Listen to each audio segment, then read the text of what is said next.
Bapak, Ibu, saudara-saudari, dan adik-adik yang terkasih dalam Kristus, kalau kita lihat dalam hidup kita sehari-hari, dalam budaya kita, budaya Indonesia, kata "aku cinta kamu" sangat jarang terucap dari mulut kita. Kalau di negara barat misalnya, kata "aku cinta kamu" itu gampang terucap dari mulut seorang.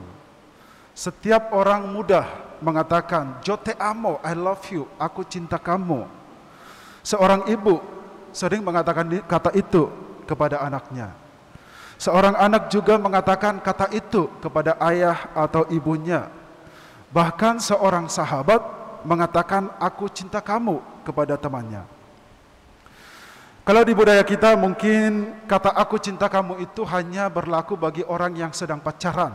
Setelah menikah, kata itu tidak akan pernah terucap lagi gitu loh. Jadi hanya saat pacaran mungkin kata gombal gitu, tapi setelah menikah itu kata ini tidak akan pernah terucap lagi. Mudah-mudahan saya salah. Jarang-jarang seorang sahabat juga mengatakan "aku cinta kamu" kepada sahabatnya. Kalau sampai kata-kata itu terdengar di antara orang yang bersahabat, walaupun mereka bukan pacaran, pengertiannya itu bisa jadi lain. Nah, intinya lah, kata "aku cinta kamu" dalam budaya-budaya tertentu sangat gampang terucap dari mulut manusia. Apakah memang mereka menghidupi apa yang dia katakan itu soal lain. Bapak, Ibu, Saudara yang terkasih, bacaan Injil yang kita dengarkan hari ini mengingatkan kita kembali pada kisah perjamuan malam terakhir, di mana Yesus makan bersama dengan murid-muridnya. Pada malam itu Yesus memperkenalkan sebuah perintah baru kepada para muridnya. Yesus berkata, "Aku memberikan perintah baru kepada kamu, yaitu supaya kamu saling mengasihi, sama seperti aku telah mengasihi kamu.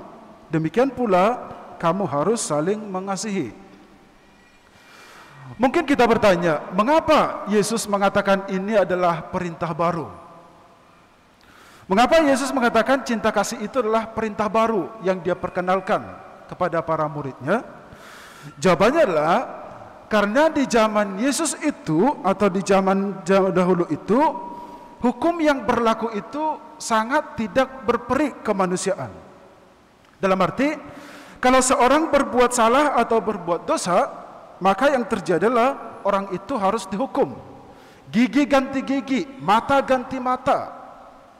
Mungkin salah satu contoh yang bisa kita dengarkan dalam Injil bahwa ketika seorang perempuan kedapatan berzina, apa yang berlaku pada waktu itu bahwa perempuan ini harus dilempari sampai mati. Jadi hukum yang berlaku pada waktu itu adalah balas dendam. Yang satu suku hanya menjalin relasi dengan sukunya.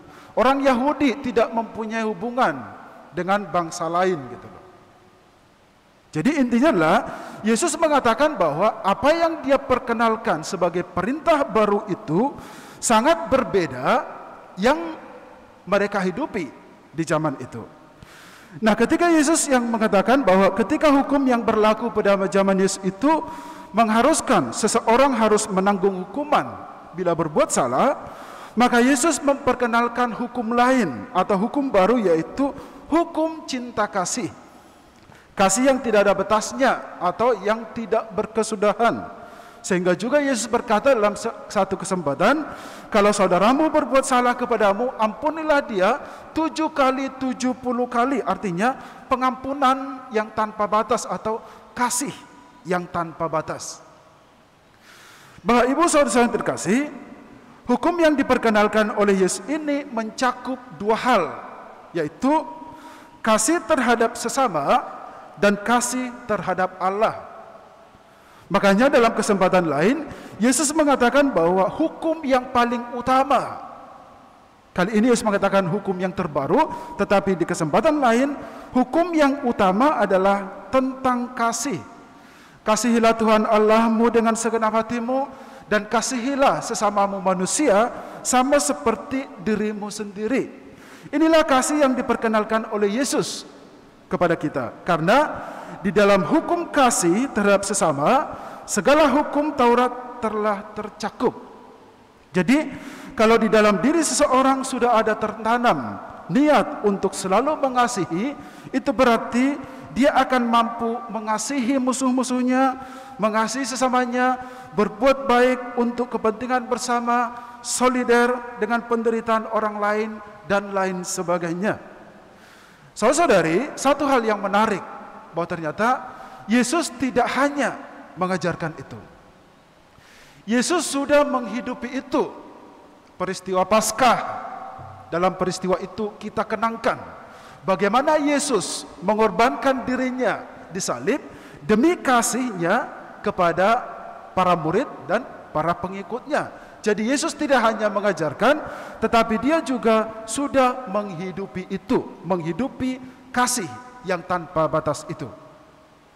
Satu hal yang menarik di pengajaran Yesus hari ini dalam bacaan Injil tadi, Yesus menekankan bahwa semua orang akan tahu bahwa kamu adalah murid-muridku, yaitu jikalau kamu saling mengasihi.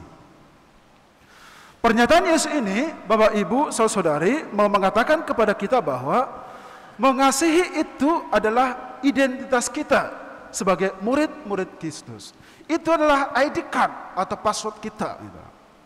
Bahwa kita harus mengasihi kalau kita mengatakan bahwa kita adalah pengikut Kristus.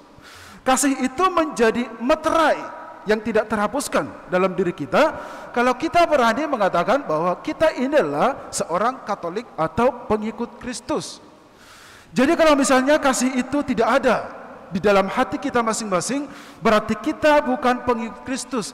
Kita masih jauh dari kasih Kristus itu. Inilah yang perlu kita tanamkan dalam kehidupan beriman kita, bahwa sekali lagi katakan, kasih itu adalah identitas kita sebagai murid-murid Kristus.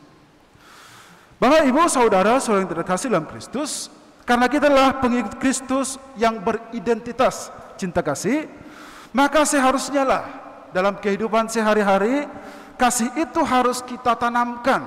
Bukan hanya tanamkan, tetapi praktekkan di dalam kehidupan kita, dimanapun kita berada, teristimewa di dalam keluarga kita masing-masing.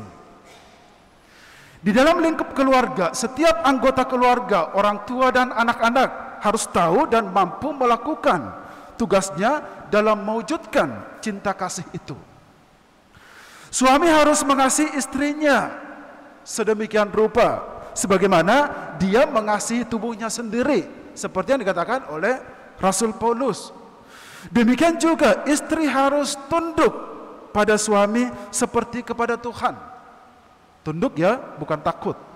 Yang terjadi selama ini, istri-istri banyak takut suami, bukan. Tetapi tunduk dalam arti tunduk secara bijaksana. Anak-anak juga harus mengasihi orang tuanya, seperti yang ada dalam hukum Taurat, perintah keempat yang berbunyi, hormatilah ibu bapakmu. Di dalam kitab Keluaran, kata ini dipertegas dengan mengatakan, hormatilah ayah dan ibumu, supaya umurmu lanjut di tanah yang diberikan Tuhan kepadamu. Ini catatan bagi anak-anak, menghormati orang tua supaya umurmu lanjut dan diberkati.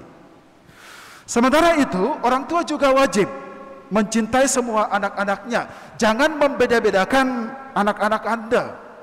Dalam Efesus 6 ayat 4 dikatakan, dan kamu bapak-bapak, janganlah bangkitkan amarah di dalam hati anak-anakmu, tetapi didiklah mereka di dalam ajaran dan nasihat Tuhan. Memang kita sadari bahwa setiap orang tua selalu menginginkan yang terbaik bagi anak-anaknya. Semua orang tua selalu ingin anaknya itu maju, pintar, berprestasi, sukses. Tetapi seringkali yang terjadi adalah cara mereka mendidik anak itu seringkali tidak manusiawi gitu loh. Saya harap orang tua di sini sudah mendidik anaknya dengan cara yang seperti diajarkan oleh Kristus kepada kita, kasih dan pengampunan terhadap mereka. Oleh karena itu, Bapak Ibu, saudara-saudara yang terkasih dalam Kristus, marilah kita selalu berusaha belajar saling mengasihi di antara kita. Kita mengasihi bukan hanya di mulut saja, tetapi dalam praktek nyata. Dan pada saat ini juga, mari kita mohon agar Tuhan menganugerahkan rahmat cinta kasih atau roh cinta kasih itu kepada kita masing-masing. Karena inilah yang sangat penting. Sebab kalau kasih itu sudah meraja di dalam hati kita masing-masing, maka kita tidak akan kesulitan menemukan damai, kerukunan, harmoni di tengah-tengah keluarga kita dan juga dimanapun kita berada. Maka sekali lagi seperti yang dikatakan oleh Kristus hari ini, kasih itulah identitas kita. Maka dalam setiap hal, marilah kita muncul atau kita berperilaku di dalam kehidupan sehari-hari dengan mengutamakan cinta kasih ini kepada Allah dan sesama. Amin.